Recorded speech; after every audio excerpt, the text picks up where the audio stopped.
अस्सलाम वालेकुम मोहतरम नाजरीन। बेगम ने सुबह सुबह अपने शोहर से कहा कि रात मैंने क्या ही खूबसूरत ख्वाब देखा है। शोहर ने पूछा, क्या ख्वाब देखा? बेगम ने कहा, मैंने देखा कि तुमने एक खूबसूरत जुड़वा हार मुझे तोहफे में दिया है। मैं वो पहनकर एक तकरीब में गई हूँ। सारी खवातीन मुझे और मेरे हार को देख रही थी। बताओ इसका क्या मतलब हुआ? शोहर ने अपनी बेगम को बहुत मोहब्बत से देखा, फिर उसके कान में सरगोशी की कि इसकी ताबीर के लिए तुम्हें बस शाम तक इंतज़ार करना होगा।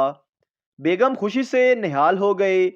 शोहर काम पर चला गया और वो दिन भर मंसूबे बनाती रही कि हार पहनकर मैं पहले किसे दिखाऊंगी। उसने अपने शोहर के लिए बेहतरीन खाना तैयार किया और इंतज़ार करने लगी। शाम को शोहर जब वापस आया तो एक गिफ्ट पार्सल दीदा जेब कवर में लिपटा उसके हाथ में था। बेगम पार्सल देखकर ही खुशी से झूमने लगी। उसे सब्र करना मुश्किल हो गया। शोहर ने भी ज्यादा सस्पेंस नहीं रखा, बल्कि पार्सल बेगम को पकड़ा दिया। बेगम ने बेसब्री से पार्सल खोला तो अंदर एक किताब का उन्वान था, आपके ख्वाबों की ताबीर। यही हाल हमारे मुल्क के दानश्वर और हुक्मरानों का है। उन सब से अवाम बड़ी उम्मीदें बांध लेती है। लोग समझते हैं कि इनके ख्वाबों की ये लोग ताबीर बनेंगे, लेकिन हर एक उम्मीद दिलासे देकर बजाय ताबीर बनने के अपनी अपनी अलग ताबीर पकड़ा देता है। मिरासी ने नई गरम चादर ली और कंधे पे रख के गांव की चौपाल में जा बैठा। नंबरदार ने चादर देखी तो अपने बेटे की बारात में इस्तेमाल के लिए चादर मांग ली। उस दौर में दूल्हे के कंधे पे चादर जरूर रखी जाती थी। बारात गांव से निकली तो चादर दूल्हे के कंधे पर थी। बारात को देखकर एक शख्स ने पूछा, बारात की दिए? मिरासी झट से बोला, बारात नंबरदारां दिए ते चादर मेरी है। चौधरी के लोगों ने मिरासी की धुलाई कर दी कि ये बताने की क्या जरूरत थी। बारात थोड़ी और आगे गई तो सामने आते एक शख्स ने पूछा, बारात के दिए? मिरासी जल्दी से बोला, बारात नंबरदारां दिए ते चादर भी उन्हां दी अपनी है। एक दफा फिर पैंटी पड़ी कि तूने इस तरह बोल के लोगों को चादर के बारे जानबूझकर शक में डाल दिया है। अब जो तीसरी मर्तबा रास्ते में फिर किसी ने पूछा कि इतनी शानदार बारात किसकी है, तो मिरासी अपनी पूरी सलाहियतों को बरोए कार लाते हुए बोला कि बारात तो नंबरदारों की है, लेकिन चादर दा मैनू बिल्कुल भी नहीं पता। मिरासी को फिर मार पड़ी और उससे कहा गया कि इस मामले में आइंदा मुंह खोलने की जरूरत नहीं। बारात फिर चल पड़ी। कुछ दूर जाके एक बुजुर्ग खड़े थे। उन्होंने पूछा, बारात की दिए? मिरासी सिसकते हुए बोला, ना मैनू बारात दा पता ते ना ही चादर दा। डॉक्टर ने औरत के मुंह में थर्मामीटर रखकर मुंह बंद रखने का कहा। शोहर बीवी को इतनी देर खामोश देखकर बोला, डॉक्टर साहब, ये चीज कितने की आती है? एक आदमी ने सिगरेट का पैकेट खरीदा तो उस पर दर्ज तहरीर पर नजर पड़ी, तंबाकू नोशी नामर्दी का बायस है। वो घबराकर दुकानदार को पैकेट वापस करते हुए बोला, ओए, ये कौन सा पैकेट दे दिया है? दूसरा दो, कैंसर वाला। एक मर्तबा मियाँ बीवी किसी गांव गए।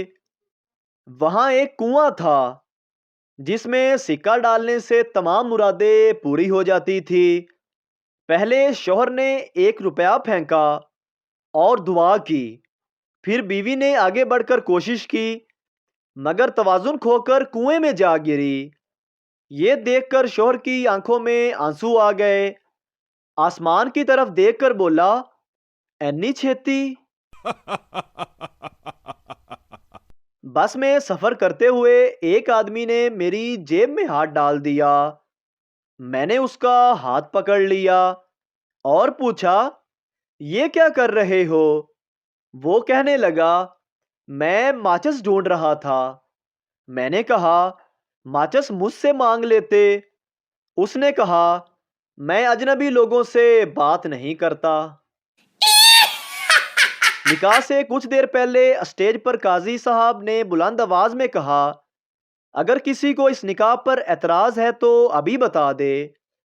آخری قطار میں سے ایک خوبصورت نوجوان لڑکی گود میں بچہ لیے اسٹیج کے نزدیک آ گئی۔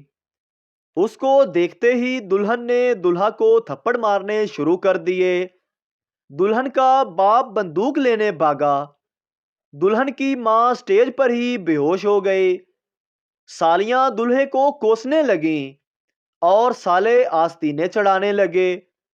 قاضی صاحب نے لڑکی سے پوچھا، آپ کا کیا مسئلہ ہے؟ لڑکی بولی، پیچھے ٹھیک سے آواز نہیں آ رہی تھی، اس لیے میں آگے آ گئی۔ میں جب انگلینڈ سے پڑھ کر پاکستان لوٹا تو اگلے روز ناشتے پر ابا جی نے پوچھا، کیا پڑھا ہے تم نے؟ میں نے کہا، ابا جی میں نے منطق کا علم حاصل کیا ہے۔ سادہ لو باپ نے پوچھا، ایدا کی فائدہ؟ میں نے جوش میں آ کر کہا، ابا جی یہ میرے سامنے جو ایک انڈا پڑا ہے، میں اپنے علم کی روح سے اسے 2 ثابت کر سکتا ہوں۔ اس کے بعد میں نے دلائل کے انبار لگا دیے اور پھر اپنی بات ختم کر کے ابا جی کو فخریاں نظروں سے دیکھنے لگا۔ تب ابا جی نے میرے سامنے سے وہ انڈا اٹھا کر اپنے منہ میں ڈال لیا اور بولے، لے چنگا پھر اے میں کھا لینا وا، دوجا جڑا تو ثابت کیتا ہے او تو کھا لے۔ پپو نے وکیل کو تھپڑ مارا تو کیس عدالت تک پہنچ گیا۔ وکیل، جج صاحب اس نے مجھے تھپڑ مارا ہے۔ جج، کیا یہ سچ کہہ رہا ہے؟ پپو، جی جج صاحب یہ سچ ہے۔ جج، 500 روپے جرمانہ ادا کرو۔ پپو اٹھا اور جج صاحب کو بھی تھپڑ مار دیا اور اسے 1000 روپے دیے اور کہا، معذرت جج صاحب میرے پاس کھلے نہیں تھے، آپ دونوں آدھے آدھے کر لینا۔ بابا جی کہتے ہیں، مرد ایک کان سے سن کر دوسرے کان سے نکال دیتا ہے، جبکہ عورتیں دونوں کانوں سے سن کر منہ سے نکال دیتی ہیں۔